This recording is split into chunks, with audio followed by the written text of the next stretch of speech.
I'm Richard Leyland and I'm the founder and managing director of WorkSnug.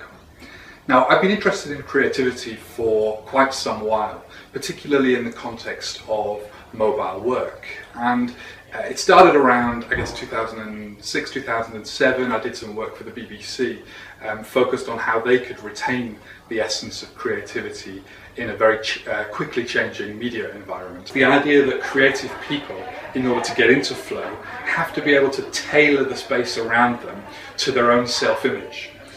So think about that. The space that you work in needs to reflect your self-image.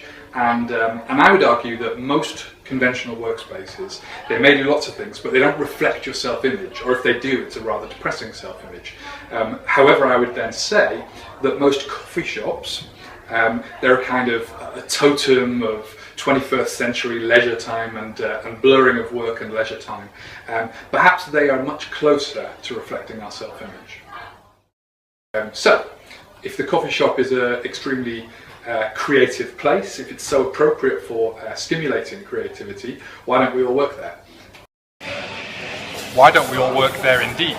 Here I am, I've come to a coffee shop in London, and this is the sort of place I have in mind. It is that complex, stimulating environment. And I've got everything I need, right? Here I am, I've got my headset on and my smartphone, I've got my cup of coffee and I've got my laptop. And that's a wonderfully romantic idea, isn't it?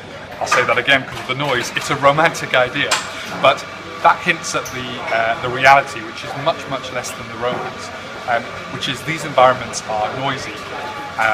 There's confusion, there's interruption. The coffee might be expensive, the pastry's not particularly tasty. Even really silly things like you need to use the bathroom, but you have to pack all your stuff up. You have to put your laptop in your bag in order to go to the bathroom and then come back.